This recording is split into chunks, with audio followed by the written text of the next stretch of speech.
جہاں تک ہے حدیث مبارکہ کی سند کو عالی کرنا، اس میں اللہ نے میرے اوپر خاص کرم کیا کہ مجھے چند ایسے مواقع عطا فرمائے کہ جن مواقع کی برکت میں اپنی پوری زندگی محسوس کرتا رہوں گا۔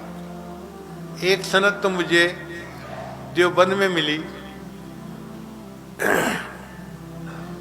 حضرت مولانا سالم قاسمی رحمۃ اللہ علیہ، جو حضرت قاری طیب رحمۃ اللہ علیہ کے بیٹے تھے اور دارالعلوم دیوبند کے محتمم بھی کچھ عرصہ رہے، انہوں نے اپنے گھر دعوت دی۔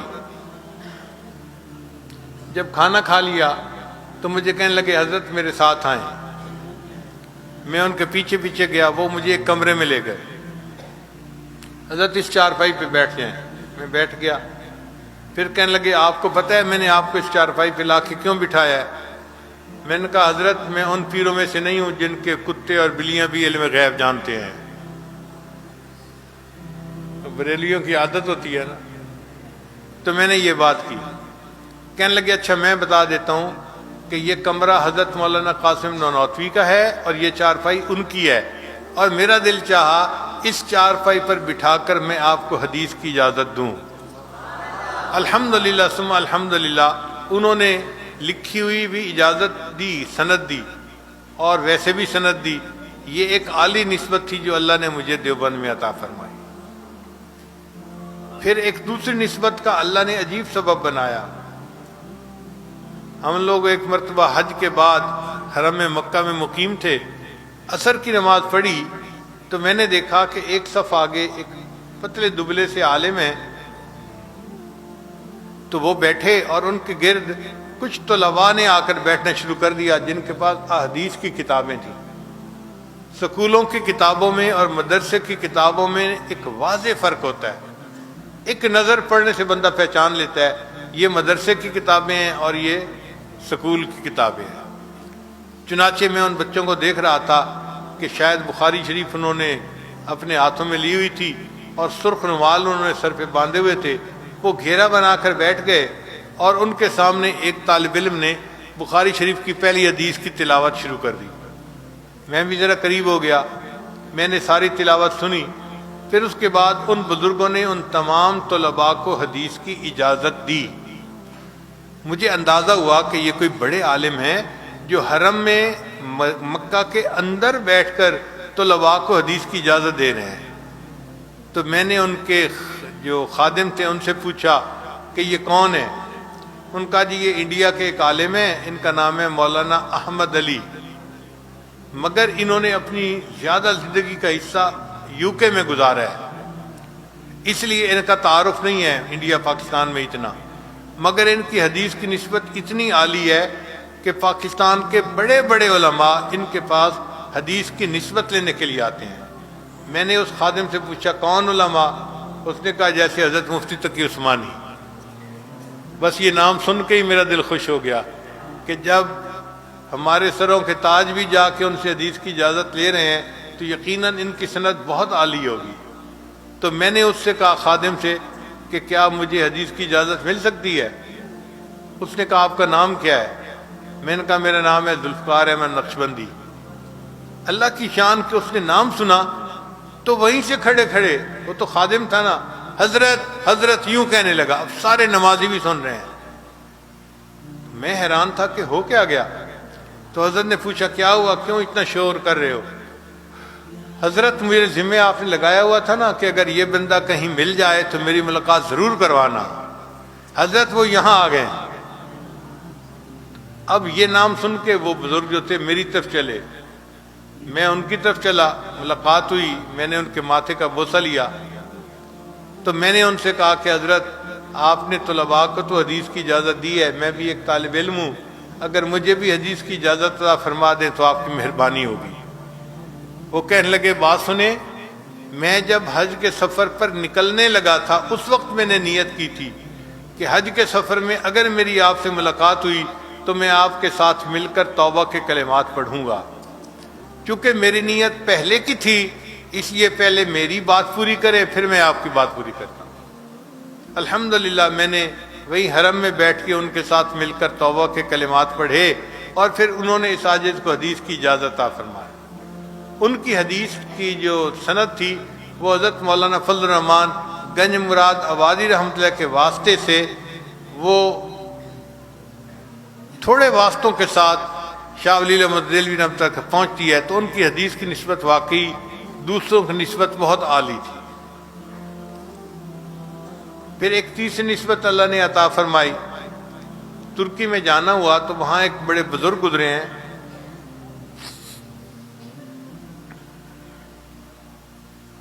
علامہ زاہد القوثری ان کا نام ہے۔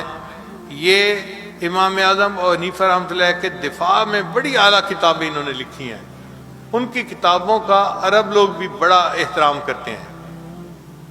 ان کے ایک آخری شاگرد زندہ تھے، اب اس وقت مجھے نہیں پتا، ان کا نام تھا شیخ امین سراج۔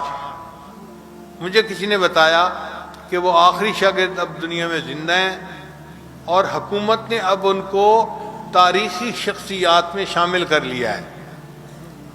تاریخی شخصیات کا کیا معنی؟ تاریخی شخصیات کا معنی کہ اب حکومت نے کئی ڈاکٹروں کی جماعت بنا دی ہے جو ہر وقت ان کے ساتھ رہتی ہے، ان کے کھانے پینے ملنے جلنے کا خیال رکھتی ہے اور ان کو بیماریوں سے بچاتی ہے، کہ یہ قومی ورثہ ہے، ان کی حفاظت کرنا قوم کا فریضہ ہے۔ جو قدردان لوگ ہوتے ہیں وہ ایسے علماء کی عزت کرتے ہیں، احترام کرتے ہیں۔ تو وہ شیخ امین سراج جو تھے وہ اپنی 5 نمازیں تو گھر میں شاگردوں کے ساتھ پڑھ لیا کرتے تھے، اور صرف جمعے کے لیے جامع مسجد میں تشریف لاتے تھے۔ اور جمعے کے لیے حکومت نے مسجد کے بالکل ساتھ ایک شیشے کا کمرہ بنا دیا تھا کہ لوگ ان کو شیشے دیکھ تو سکتے تھے مگر ان کو مل نہیں سکتے تھے۔ اور حکومت کا مقصد بھی یہی تھا کہ لوگ ملتے ہیں تو کسی سے بیکٹیریا ٹرانسفر، کسی سے وائرس ٹرانسفر، اور بوڑھا بندہ بیمار ہو جاتا ہے تو ڈاکٹر لوگ ان کو ملنے نہیں دیتے تھے۔ خیر جمعہ میں 1-2 دن باقی تھے، ہم نے خوب اللہ سے دعائیں کی کہ اللہ ہمیں موقع دے دیجئے کہ ہم ایک ایسے عالم کا دیدار کر سکیں اور ان سے حدیث کی اجازت حاصل کر سکیں۔ اللہ کی شان کہ وہ اس جمعہ کو مسجد میں تشریف لا گئے، طبیعت ٹھیک تھی۔ ہم نے شیشے سے ان کا دیدار تو کر لیا، لیکن اب دل چاہتا تھا کہ ان سے حدیث کی اجازت بھی لیں، اور کمرے سے ہم اندر جا نہیں سکتے تھے۔ کمرے کے دروازے کے اوپر ڈاکٹر پہرا دے رہا تھا، بالکل پبلک کو اندر جانے کی اجازت نہیں تھی۔ تو میں آہستہ آہستہ چلتے ہوئے کمرے کے دروازے کے قریب گیا تو ڈاکٹر نے مجھ سے پوچھا کہ آپ کہاں سے آئے ہیں؟ میں نے کہا پاکستان سے۔ کہنے لگا نو پاکستان میں تو ہائیجینک کنڈیشن اچھی نہیں ہے، وہاں کے کسی بندے کی ہم شیخ سے ملاقات نہیں کروا سکتے۔ تو میں وہیں پہ کھڑا ہو گیا۔ اب اتنے میں شیخ کے جو خادم تھے نا، انہوں نے مجھے دیکھا تو وہ دروازے کے قریب آئے اور مجھ سے پوچھتے ہیں کہ جی آپ کون ہیں؟ میں نے کہا بھائی میرا نام ہے ذوالفقار احمد نقشبندی اور میں پاکستان سے آیا ہوں اور حضرت کے ساتھ میں مصافحہ کرنا چاہتا ہوں اور حضرت سے حدیث کی اجازت لینا چاہتا ہوں۔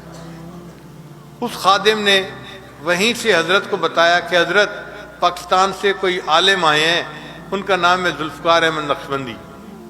اللہ کی شان کہ یہ نام سن کر شیخ امین سراج جو تھے وہ دروازے کی طرف چل پڑے۔ اب مجھے تو دروازے پہ ڈاکٹر نے روکا ہوا تھا، جب وہ دروازے کی طرف آئے تو ان کو بھی ڈاکٹر نے روک لیا۔ یہ آپ باہر کیوں جا رہے ہیں؟ ابھی تو جانے کا وقت نہیں۔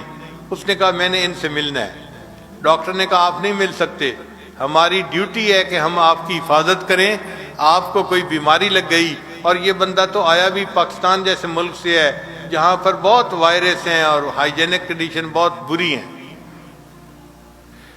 تو شیخ امین سراج کے دل میں اللہ نے محبت ڈالی، انہوں نے یہ بات آگے سے کہی کہ اچھا اگر اس سے مل کر مجھے کل کی بجائے آج موت آتی ہے تو میں مرنے کے لیے تیار ہوں۔ ان کے اس بات کے بعد ڈاکٹر پیچھے ہٹ گیا اور وہیں دروازے میں کھڑے ہوئے مجھے اللہ نے ان سے معانقہ کرنے کی اور مصافحہ کرنے کی سعادت عطا فرمائی، اور انہوں نے حدیث کی اجازت بھی عطا فرمائی اور لکھی ہوئی پوری لسٹ بھی دے دی۔ آج الحمدللہ ہمارے پاس ان کی سند علامہ زاہد القوثری کے واسطے سے موجود ہے جو ایک عالی سند ہے۔ مگر ہمارے ہاں جتنی حدیث کی سندیں ہیں نا، تو امام بخاری تک 16-17 واسطے بنتے ہیں اکثر و بیشتر. جو بڑے حضرات ہیں ان کے 16 واسطے بن جاتے ہوں گے، مگر 16-17 واسطے ہی بنتے ہیں. ہم نے اس کو گنا ہے. اللہ کی شان دیکھیں، کچھ عرصہ پہلے ہمیں اللہ نے بخارا جانے کی سعادت عطا فرمائی. بخارا میں مختلف ملکوں کے مشائخ آئے ہوئے تھے. تو مجھے کسی نے بتایا کہ جی شام سے ایک بڑے عالم آئے ہیں شیخ محی الدین، اور ان کی جو حدیث کی سند ہے وہ بہت عالی ہے. پوری دنیا میں اس وقت اتنی عالی سند کسی اور کی نہیں ہے. اور اس وجہ سے بخارا کے بڑے بڑے علماء سب آ رہے ہیں اور ان سے حدیث کی اجازت لے رہے ہیں، اور رش لگا ہوا ہے. تو یہ سن کے میں نے اپنے ساتھی کو کہا بھائی مجھے بھی ویل چیئر پہ لے چلو، میں بھی ان سے حدیث کی اجازت لے لیتا ہوں. تو ہمارے ایک اور ساتھی ہیں خلیفہ ہیں، وہ کہنے لگے حضرت جانے کی اجازت نہیں، جانے کی ضرورت نہیں. میں نے کہا کیوں؟ کہنے لگے عصر کی نماز پڑھنے کے بعد انہوں نے مجھے کہا تھا کہ تم ساتھ رہتے ہو، جب رات کو شیخ فارغ ہوں مجھے فون کر دینا، میں خود آؤں گا، میں نے ان کے ساتھ مل کر توبہ کے کلمات پڑھنے ہیں. تو چونکہ انہوں نے میرے ذمہ لگایا ہوا ہے، میں ان کو فون کر دیتا ہوں، وہ ابھی آ جائیں گے. میں نے کہا بھائی دل تو چاہتا تھا میں چل کے جاتا، لیکن اگر حضرت نے پہلے کہا ہوا ہے تو چلو فون کر دو. اس نے وہیں بیٹھے بیٹھے فون کیا، تو تھوڑی دیر کے بعد وہ شیخ وہیں تشریف لے آئے، اور الحمدللہ انہوں نے آ کے ہمیں حدیث کی اجازت دی.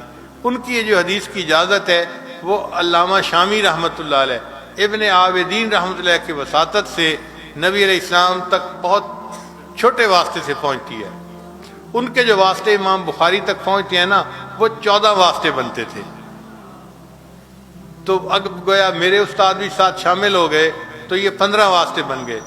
جو مفتی حضرات بیٹھے ہیں وہ سمجھتے ہیں کہ فتاوی شامی کے اوپر حاشیہ لکھا ہے مصطفیٰ غلام مصطفیٰ فرفور، نہیں عبداللطیف فرفور نے. یہ شام کے ایک بڑے ڈاکٹر تھے، عالم تھے، اور انہوں نے واقعی ایسا حاشیہ لکھا کہ لوگ حیران ہیں کہ انہوں نے اتنا اچھا کام کیسے کر دیا. اللہ نے ان سے کام لے لیا.